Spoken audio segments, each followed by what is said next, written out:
Let's see if this mic works. Hello, hello, hello. What's going on, my beautiful people?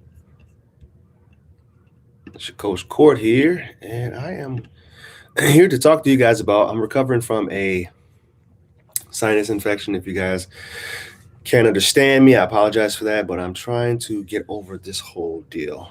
But today's video, I want to talk to you about an email that I received from one of my subscribers regarding their dismissive avoidant ex girlfriend, and I asked if he wanted me to answer this thing live, which he agreed to. So, trying to get back in the saddle. I've been down for a while, so I appreciate you guys being patient. I know you guys enjoy the free content, um, and I enjoy putting it out there too. So, I'm just as happy to be back as you guys are happy to, fellowship in this community that we are all building together. And I'm pushing towards 5K, baby. So cool. So I'll wait. I'll wait till some people get in here. If you can hear me, thumbs up. If not, thumbs down.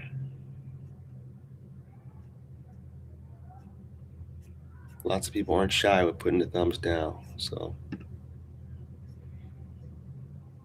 that's a little shot being taken. All right. Thumbs up. Good. You can hear me just fine. I don't know if this headphone's working or not, but I'm just going to leave it in just because I don't know if it's actually going to help. Then I don't want to be talking to you guys with it on a counter either. So coffee with Court. Cheers. You can see the steam coming off that bad boy. Paradigm. So this little town in a place in town, coffee shop called Paradigm. I think it's really cool because the whole reason that I started this business is why I had this thing called a paradigm shift, and this is something Bob Proctor talks about having a paradigm shift. Well, one day you just wake up and you say, you know what? I'm sick of living this way. I'm sick of being who I am. And like Jim Rohn says, you can be, um, in order to have more than what you have, you need to become more than what you are. And one day I just had that paradigm shift and I said, you know what? I was running a locally ran mentoring program and I said, this is cool on a local level, but I feel like I can mentor more people. I can do more. And God said, you know what? Yeah, you can. You can do more. And you're being complacent. So it's so good to be able to have that paradigm shift. And you'll continue to have these paradigm shifts over and over again throughout life, because if you're not growing, you're dying. You either got one foot in the grave or you're running away from the grave. So this is me trying to run away from the grave by speaking life into as many people as I can, as well as speaking life into myself, because what I do for you, I do for myself. If I'm giving you information, in turn, I'm helping myself reinforce what I think I know. And there's a quote that I read that says, you teach best what you most need to learn. So when you're in the thick of things and you're in the trenches, you're going to be able to help the person next to you because you're in it yourself. And I know you guys understand that it's really hard for you to follow your own advice sometimes. And when you have a teacher that's in the middle of it with you, and this is when I first started this business, and I'm out of that thickness now, but I still remember what it feels like. When I first started this business, I was in it. And I didn't know I was going to turn it into a business. I was just trying to teach everybody what I was learning at the same time.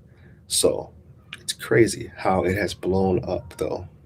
All right, so I got this email. I got a few people in here.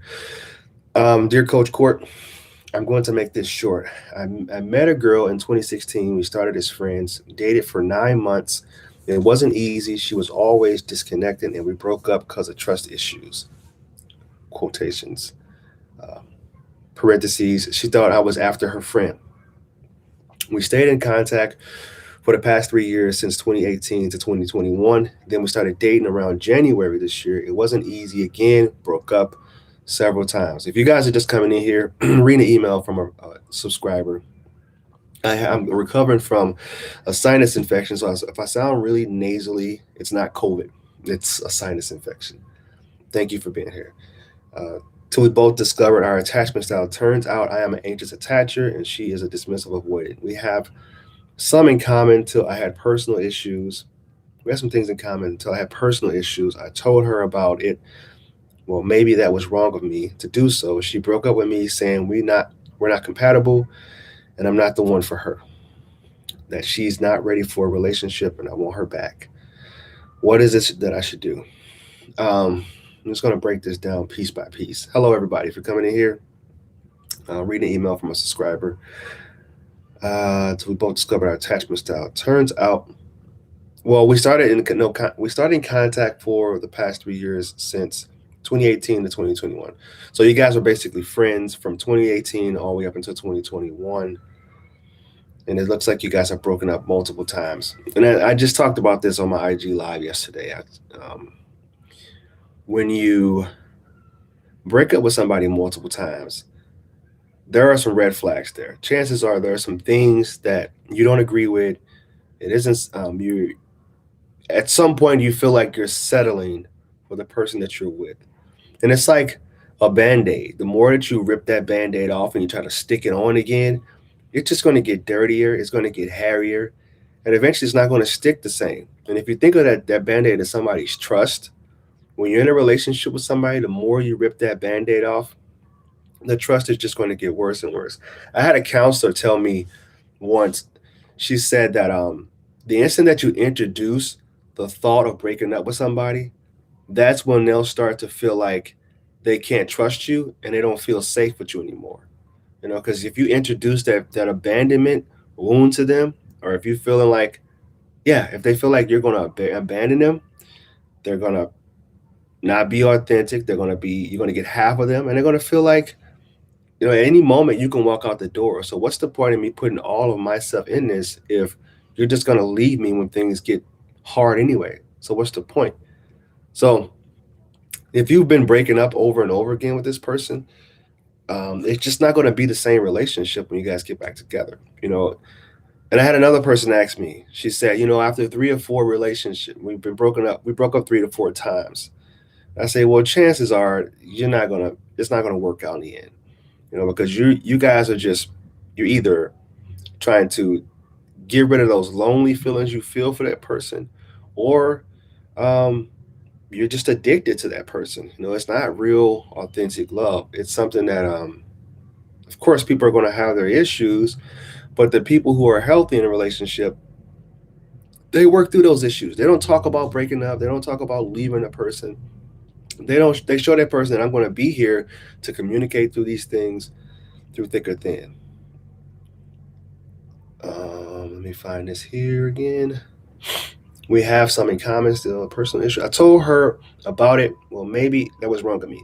No, it's healthy for you to communicate your needs and communicate your boundaries. Because if you guys know a little bit about attachment styles, it's all about how you communicate your needs, how you communicate your boundaries, and how you deal with conflict.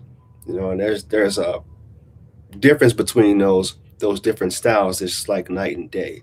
You know, some people will completely run in the opposite direction. The instant conflict comes up, and the other person is going to try to stay there and won't let the sun set on their anger. The anxious attachers. I love that quote.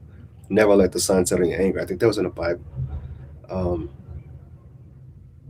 if it was in the Bible, give me a thumbs up. If you guys are in here, say hello. Don't be strangers. I don't want to talk to myself, my friends. Let me know who you are, where you're at.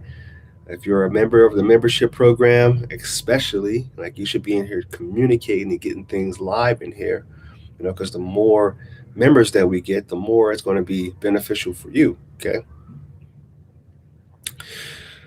No, so it's good to communicate your needs, my friend. Like, that's what you want to do. How you communicate it is very important, though. You don't want to come off as you're attacking them, or you're trying to make them feel some sense of shame or guilt for being the way that they are. You want to do it in a respectful and in a, I guess, almost like a educational or mentoring type of way. It's just learning good skills, good communication skills. Start things with I feel. I feel as if you don't text me enough. I feel as if I'm putting more into this relationship than you are. But if you say, you never text me, or you don't put in the same amount of effort as I put in, automatically they're going automatically going to say, nope, not dealing with that. Don't want to, whatever. I guess I'm not good enough. I guess you should find somebody else that's a better communicator than me, or gives you more than, or can match your standards of a spouse. That's not the way you want to go about it. But if you went about it the right way, then it is what it is. And the fact that she says that saying we're not compatible and I'm not the one for her, then that means she's just looking for something different. And I would tell you, sir, not to take it personal, because it has nothing to do with you. Even if you have so many issues, it still has nothing to do with you, because that person could have stuck around and could have been able to help you manage that and work through it. But the fact that they didn't want to deal with that and they didn't want to put the effort in, then it still has nothing to do with you. If a person leaves, it has everything to do with them. All right.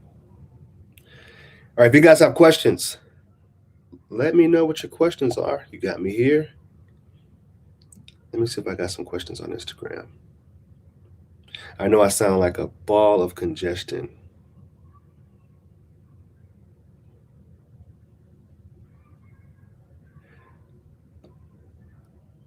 So yeah, it's been a while.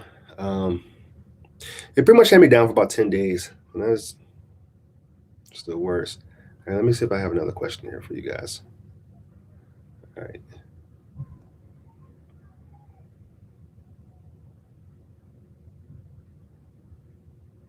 If you're just coming in here, if you got a question, please submit that now. I talked a little bit about the email that I got from a guy. He was with somebody that was an avoidant. He's an anxious attacher. She broke up with him and said that he wasn't a one for her. Um, they're not compatible, and that's true. Like, you have to think about things. When it comes to compatibility, we get complacent, and the people, especially the people who are insecure, we get complacent and we feel like this is what we deserve. We don't feel like we can find anything better than that person. I want to make sure I'm not like having issues here with comments, because I sure can't see them. There they are. What in the world? They were hidden. My bad. Cody. Yeah, we good. Lanice, hi. Coach, I was the one with the DA showing up at the door to check on me with a friend. Long story short, we got back together and I saw no sign whatsoever of avoidance from that person in a month. Look at you. That's best case scenario. And how did you guys reestablish that relationship? Let me ask you that. Arkin, how did you reestablish that relationship? Was it in a healthy manner? Did you just start back being intimate with each other? Or did you address some of the issues you guys had at the front door? Literally at the front door. Nice cup of coffee, coach. Do DAs ever want a lasting relationship? Yes, they do. How they go about it is foreign to them. This is just from what I've learned from experience. They're they feel like they don't know how to show up in relationships in a healthy manner, but they do want them. So when somebody calls them out on some of the things that they're doing that's not as equal to them, that's when they feel that sense of shame and like, well, I'm better off just working and taking care of my kid or whatever they're going to do in order to not be in a relationship. They don't. Lenise, let's talk about it. Can't tell if I'm dealing with a DA or a FA. Hello, I got a video about that, Henry. DA versus FA. What's the difference between those two? How can we stop using one to meet our needs because we cannot meet them ourselves due to life being busy? Interesting. What type of needs are we talking about here outside of the intimacy? The need for communication, the need to feel significant. And this is going back to Tony Robbins' 6 human needs. We have 6 basic human needs that kind of are gauged on different scales. Some of them are worth more than other ones. Yeah, I can't believe I hit all these comments. I don't know what that was even about. Huh.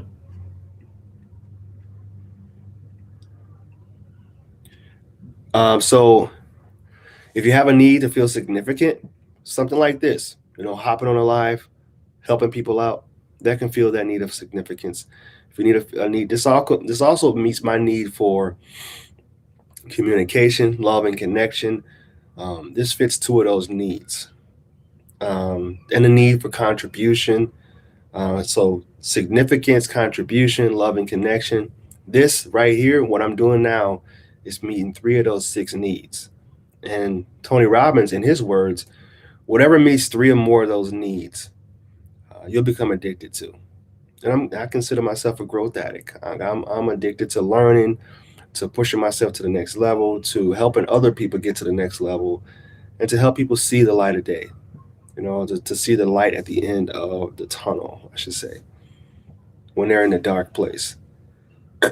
No, not on that occasion, but following that, she made steps to reconnect with me, and we gradually did a bit of everything, a bit of intimacy, talk, etc. Then a bit more, but basically all in from the start.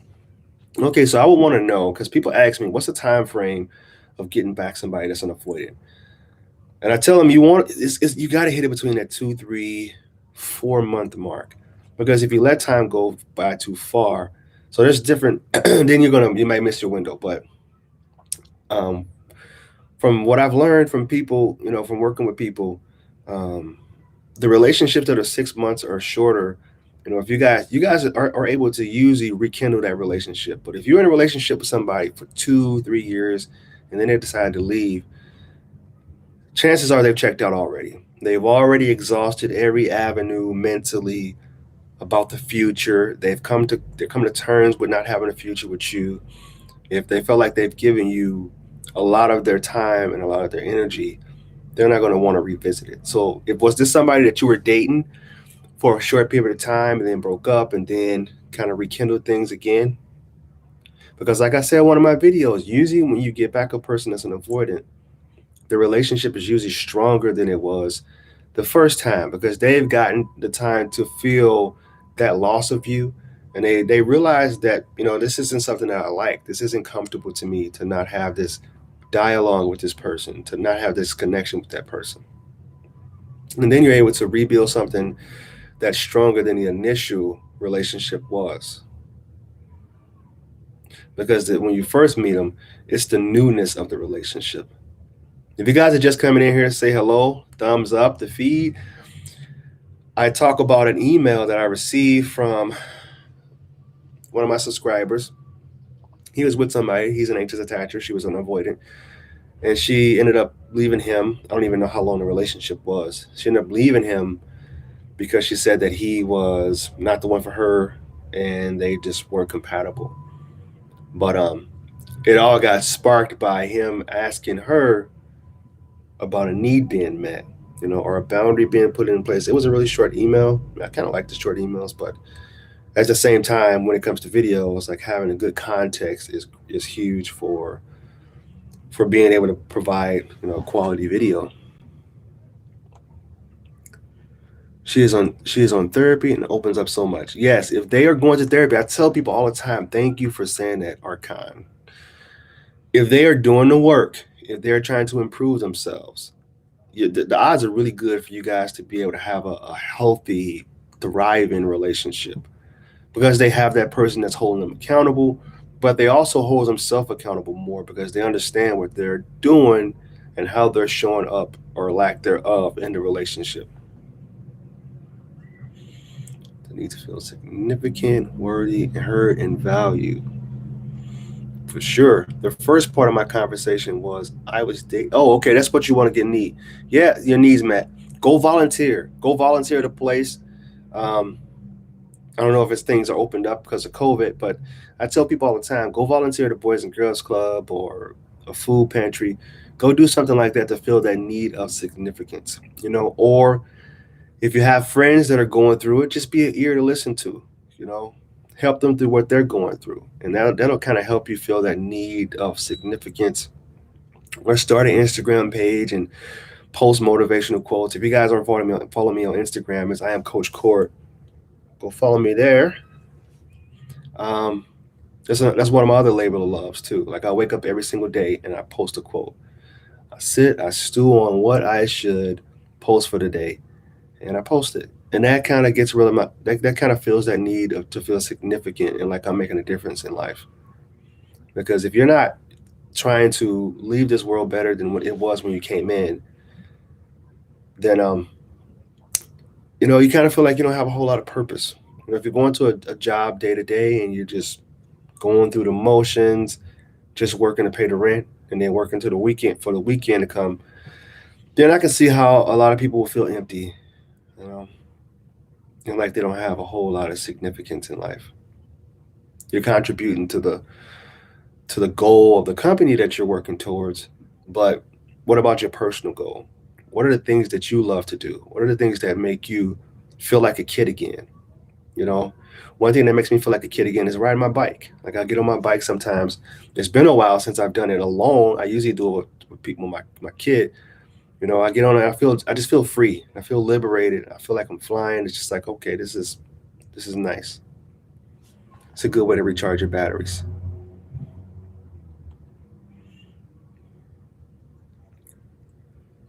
The first part of my conversation was dating someone for about a month, and she was wanted to take things slow, was very shy, and didn't communicate well. She said that she was in a couple long-term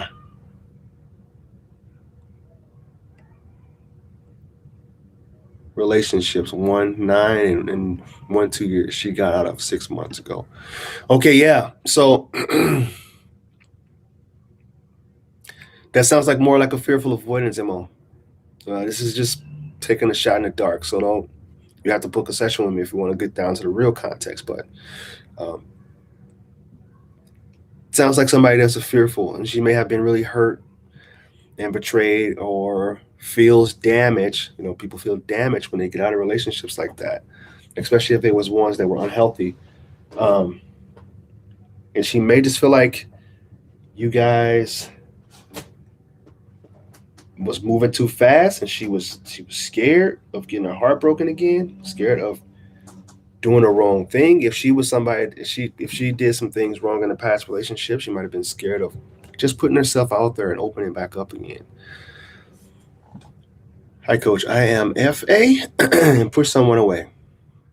We still talk, but person keeps bringing up how I ask for space and privacy every time we speak. I don't know what to do. Okay, Lena, that sounds like somebody that's trying to guilt and shame you. It's kind of like gaslighting somebody, and which is unhealthy. If somebody really cares about you and want to help contribute towards your growth, they'll learn how to be more forgiving. And you want somebody that's going to be forgiving, understanding, supportive in your life. You don't want somebody that's going to make you feel bad for. And this could be somebody who had that same thing done to them. Who was shamed and made to feel guilty for some of the things that they did. And it's all about forgiveness, man. That's what it's all about. Universal, universal love, forgiveness, understanding, compassion. This is all just. Ugh. Sorry, guys. My DA has very little to add to any conversation, like talking to it. Yeah, and those type of conversations are just they're they're tough conversations. If you feel like you're talking to yourself, and I'm pretty sure you're not the only one that deals with this. Of course, um, he probably does it to everybody in his life. Outside of his work, I like to look at. This is like a. There's all a joke here, okay? I see people who are like love avoidance as like the dad or the I don't even know if he's a grandpa. He wasn't even a grandpa. The old man on Up. I don't know if you guys remember that cartoon or that animation, the animation Up, where he was just kind of a loner grump, lived it, lived by himself, didn't want to deal with anything or anybody until this little boy came along and Needed to earn his one of his scouting badge. He needed to earn his scouting badge, and he ended up getting him outside his comfort zone, pushed him, pushed him to do things that he didn't really want to do, and he ended up finding out like, hey, letting people in isn't a bad thing, you know. Being able to try something new and get outside my comfort zone, which a lot of people who are closed-minded aren't able to do, is a good thing to do. It's a healthy thing, and almost a fulfilling and a thing that's going to make you feel like you have, that contribution. Because in that movie, if you think about if you're talking about the Tony Robbins human needs, um, at the end, he felt like he contributed to the young man's life. He felt he contributed. He had love and connection, and he felt significant um, in that kid's life. Which I'm still waiting on Up Two to come out if it ever comes out. But yeah, see, that's a great example. This is why I like live sessions. You guys can help jog my memory here. All right. So if you guys are typing, it cuts off. So it's really hard for me to keep up with the flow of the question because it cuts off on me and I have to try to find where the other part is. My DA has very little to add to any conversation. Yeah, it's a hard thing. We had 7 months relationship, then nothing for 3 months because I took her going cold as a chance to step back. When I started rebuilding, but she was hurt, constantly love hate towards me like BPD. Yeah, so fearful avoidance are really rare, right? I see it as becoming more common than it used to be, but they are more rare attachment styles, but nonetheless they do exist, and they do kind of look like they are maybe bipolar or something because they're constantly struggling with some type of inner turmoil on what to do, what not to do, show up. It's like that fear of abandonment and a fear of rejection, fear of being vulnerable. They're all just taking turns in the front seat, like, oh, yep, my turn. Fear of being vulnerable. You should reach out. No, fear of being vulnerable. But what if he never reaches out? All right, fear of abandonment. But what if he's talking to somebody else? Fear of abandonment, driver's seat. I'm going to just do it. I'm like, all right, you should go ahead and reach out to that person. All right, I'll do it. And then as soon as we get off the line, fear of rejection kicks in. I didn't send that message. So it's like you have to it all starts with the fear. Get rid of the fears. Fear is going to stop you from doing anything worthwhile in life. Being vulnerable is the ultimate strength. Right now, me sitting here with this earpiece in my ear, getting over a silly sinus infection. It's being vulnerable. You know, just in space. Oh, we stopped talking and she didn't. She didn't say anything at all when I said I think this isn't going to work. Okay, I'm still trying to catch up with you, brother. What are some signs that a DA is ready for a relationship? I think it's pretty obvious because they'll look more like a secure person. They'll be able to re-engage. Whenever they start to deactivate, they will be able to come back towards you. They'll be able to communicate with you in a healthier manner. They'll understand that, hey, this isn't a personal attack that this person's taking on me. This person's trying to help me show up better in the relationship. They'll be able to do that. Therapist actually diagnosed her with DA and not FA, but I get your point. I actually saw all of these. Could it be BPD? I mean, we can't rule that one out either. Like, what if it is bipolar disorder? I mean, yeah. If she's coming back towards you though, and she's activating pretty hard, then yeah, maybe she's healing. Maybe she's healing her style. Hurry so you can get back to the WhatsApp. Jazz, I got you, Jazz. Therapist actually diagnosed it. All right. Dated a couple FAs last year. For some reason, I seem to attract them. Yeah, that's a tough one, man. It's a hard one to see in the beginning too, because they can be really charming. They could pursue you and look like somebody that's ready to have something serious with you, but then all of a sudden, gone. Also, you gotta take into account that people who are getting out of relationships, that are getting out of marriages, they're going through a divorce. Um, Things, the paperwork may not even be filled out yet, but they may be separated and living in separate homes, or they're getting out of a 3 and 4 year relationship with somebody, and they kind of been single for about 2 3 months. And the ex boyfriend, ex girlfriend still in the picture. Those people are going to be hot and cold. They're going to be people who have this type of turmoil going on because they don't know exactly where they want to be. If that makes sense to you guys, thumbs up. They don't know exactly where they want to be. Comment below if you feel like that's accurate. And they can look like somebody that's an avoidant or somebody that's a fearful avoidant because they don't know where they want to be. And this is the problem when I talk to people and they're they diagnose the people, or they've already been diagnosed. Um, I have to remind them that if you haven't been in a relationship with this person for a significant amount of time, or time enough to know who they really are, or if they're like going between you and somebody else, or they're confused about where they want to be, you don't really know what their attachment style is because you've never had them completely. You've never had the full version of them. So you're just pretty much just taking shots in the dark here. So you have to be certain what that person is in order to even make a correct whatever diagnosis or whatever you want to call it, to make the correct moves. I meant more like borderline than bipolar. Okay, borderline personality. Yeah, that one. BPD. Feel like CC's best quote so far is avoid the avoided. Did I say that? For me personally, I thought I said that I was quoting somebody else that said avoid the avoidant. That was pretty funny. I'm not gonna lie. But personally, I just feel that I've had enough with fearful avoidance. Yeah, then ask yourself, what is it about me that I need to change in order to stop attracting these people? Because there's this video I saw years ago about this. I'm not even gonna say it. It's just about hotness to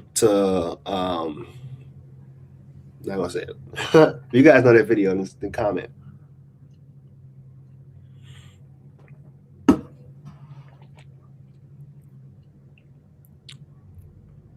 Is that a thing even?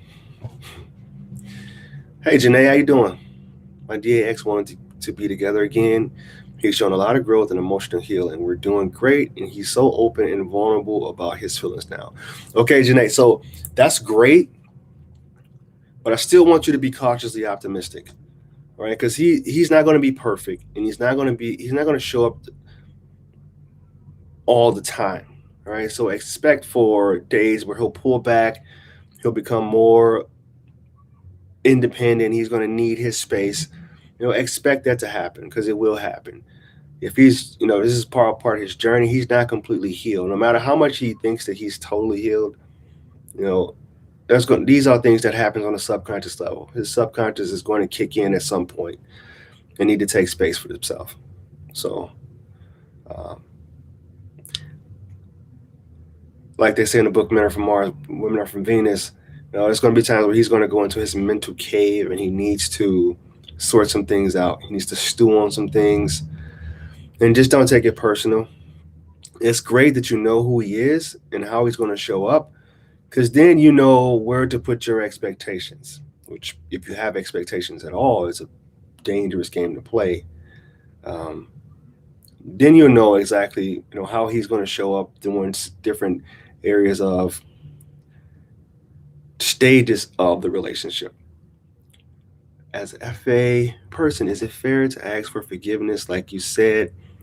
But what if I deactivate it again in the future? I don't want to abuse and or get abused in return because the person is hurt.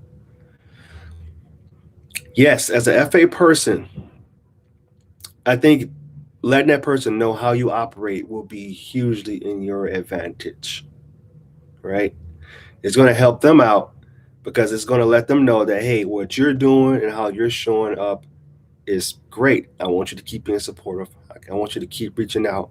I want you to keep, telling me what's on your mind. So if I pull back, it's not about you. This is just kind of my trauma response kicking in and saying, oh, I need to get away from this. But stay who you are, stay consistent. It's not you. And if this is something that you're not going to be able to handle for a long term, just let me know. And most people will say, oh, no, I'll be able to do it. But then when it comes up and they trick themselves into thinking that, oh, I can handle this work. But it's a lot hard work than you think it is. Healing is a hard thing to do. It's ugly, it's messy, and it's not going to be something that's clean. So communicate that with him. Let him know, hey, I'm a somebody that's called a fearful avoidant. It's my attachment style, which means how I attach to people. And there's going to be times where I'm going to pull back and get scared. Like I don't even do it consciously. It just happens. So don't take it personal. DAs can drain you. Yes, if you don't know how to fill your own tank, DAs can drain you if you don't know how to fill your own tank. I see real progress in not deluding myself. Awesome. My point of view is neutral, and I'm at peace with moving forward if it doesn't work this time. So seeing progress in this state makes me grateful. It's all about grateful. Gratitude, when you focus so much on what you do have, what you don't have won't matter. It'll just fade in distant memory. You know, it's so crazy because when I became more minimalistic, I went through life trying to get all these different possessions and accolades, and it wasn't until I just got rid of the need of it all. It's when I started to really feel a sense of gratitude for what I do have. My health, we know the saying, health is real wealth. You know, it wasn't until I got this sinus infection because I kind of took it for granted. I would go around and boast and say, "Oh yeah, I don't get sick. That's not something that it's just it's just not me." Literally, I hadn't got sick in like 8 years, and then I got hit with this thing, and I'm like, "Wow." So this is what being sick feels like, and I'm out here running around, no jacket on, like it's. Oh, I just don't get sick. Sure enough, it ended up happening, and it's dramatic. It's such a yeah. Took it for granted. Now I'm so grateful for good health. I was going to really take care of that in the future for sure. How long does it take people like that to stop being hot and cold after getting out of a long-term relationship or marriage? I'm not going to lie to you. It can take a long time. For every year that you were in a serious relationship, it's going to take at least 2 to 3 months for you to heal from that. And if you're in a relationship 5 years, I mean, you do the math. We're talking what, 15 months? Is that right? Something like that. A long time. Because there's going to be things that your person that you're with is going to be doing, is going to subconsciously trigger you to the old relationship and the old person. And you're going to be wondering, like, Cody, very long. Yeah. You're like, oh, wait, why did I respond that way to this person when they did this? And then the other person's gonna be like, why did you act that way? Like the way that you responded was completely disproportionate to what actually happened. And I tell people, they probably stepped on one of those trauma landmines that they didn't know was there and you didn't know was there. May have brought up some type of topic or did something that, really triggered you and felt like that old trauma that you experienced. You became out of an abusive relationship. Any signs of yelling or slamming doors is going to make you feel like, oh, I need to get out of here. This person is violent. He's crazy. Or whatever. But it's just, human beings, we make errors. And this person's going to be getting punished for something that happened to you in the past. So it takes a long time, long story short. If you don't do the work, therapy, counseling, personal development, then it's going to take a really long time. If you guys are just coming, if you haven't seen my book, just got this redone, wrote it 2 years ago. This was the beginning of my personal development journey, relationship coaching journey, actually, not personal development. I've been in it now. My relationship coaching journey. It's a very short book. It's on Amazon, $5. If you want to support, I appreciate it. And it kind of gives three things that I've learned that I had to learn in order to get myself through my divorce and to push forwards. Forward, sorry, it's hard. We can't breathe out your nose. Um, and the very first thing, which I didn't even know, I didn't know what the no contact rule was. The very first thing that I did was I did nothing, absolutely nothing. I would just be still, and that's kind of the premise of the book. It's like um, if you consider yourself a seed planted in the dirt, and so many analogies you can use with that. You have to be in your darkest place. That's when the germination stages start to begin. When you're in the dark, and I just started to study, I started to learn as much as I could about the laws of the universe, spirituality, relationships, manifestation, any and everything you can think of. And I got this book, and then I just continue to read this book every single day. Lao Tzu, Tao Te Ching. For you guys just coming in here, if you want to know what the title of the video was all about, it's about an email I got from a subscriber. He was with somebody. He's an anxious. She's an avoidant. She broke up with him. Said that they were incompatible. Um, what did she say? We're compatible. Um, hey, you guys, let me know. Remind me here. And what it sounds like to me is because they broke up multiple times over multiple years. What it sounds like to me is there were some red flags there. Neither one of them was completely um, in the relationship. She could have been seeing somebody else and coming back, and vice versa. He could have been seeing somebody. So I don't know exactly what went down, but either way, she ended up breaking up with him, and he wants her back. But I'm huge about trying to let go, living without attachments. If we can get ourselves to that state, I mean, and I'm not saying like attachments in a way of making you an avoidant, like completely just writing off all romantic relationships. But even then, even avoidance they have that need for companionship and having that one person in their life that they're really close to. So, um, being able to let go in a way that that it's only a matter of time before somebody else comes into your life. Letting people, like Thich Nhat Hanh says, loving a person in such a way where they feel free, where they feel like I can come and go as I please, not like going out and just messing around, but like I can just be me. I won't be given the third degree for not texting back on time, for not being available this weekend, for hanging out with my friends. Loving in a way like that, letting that person experience life and choosing to give you their time and their energy. That's what I try to focus on in my life, my own personal life. And what I try to teach people, I try to get people to that level of understanding. It's getting late where I'm at, but wanted to say love your work on Instagram and other platforms. It's only thanks to you that I've come across attachment styles. Nice. You're doing God's work. Appreciate you, Ethan, man. Take care of yourself. Till next time, brother. Hey, Coach Core, love my dismissive avoidant ex. He may be fearful.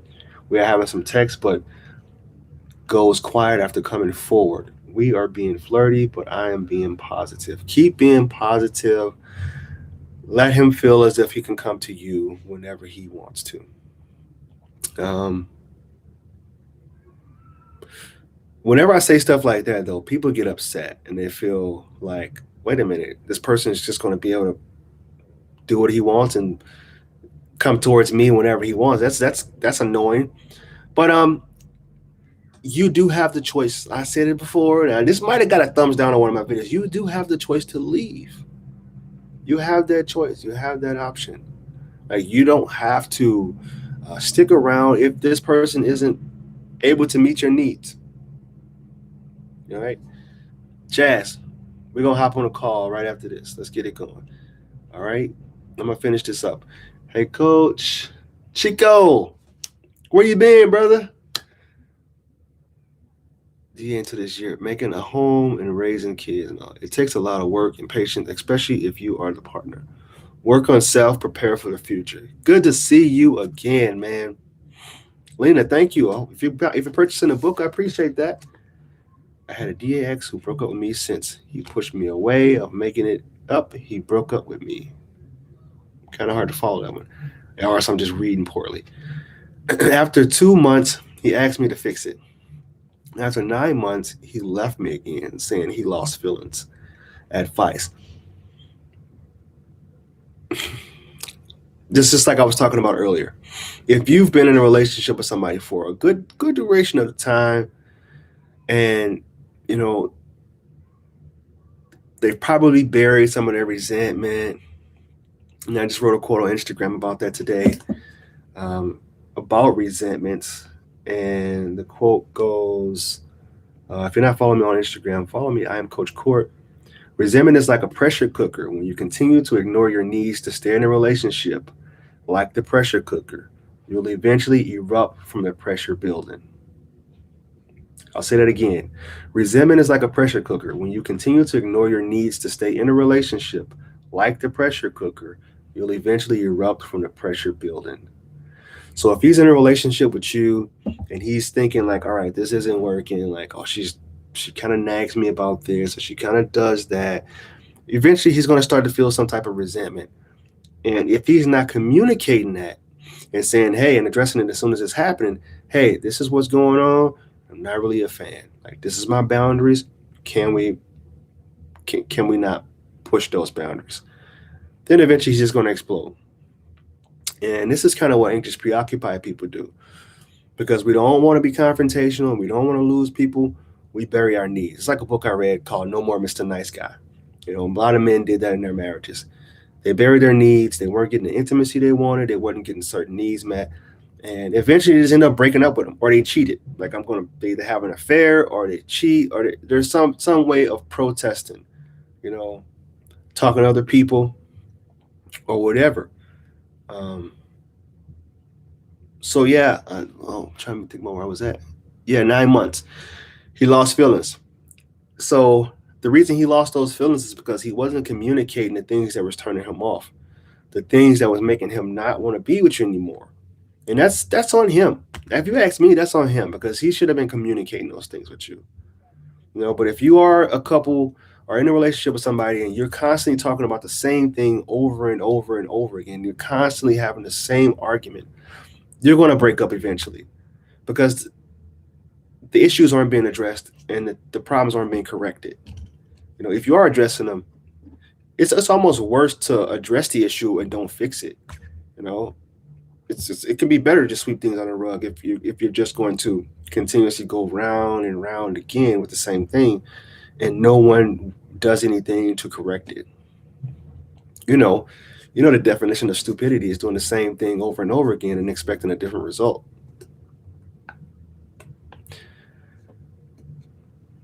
Almost 9 months of no contact. Sorry, I see it's really hard to keep up with those broken messages.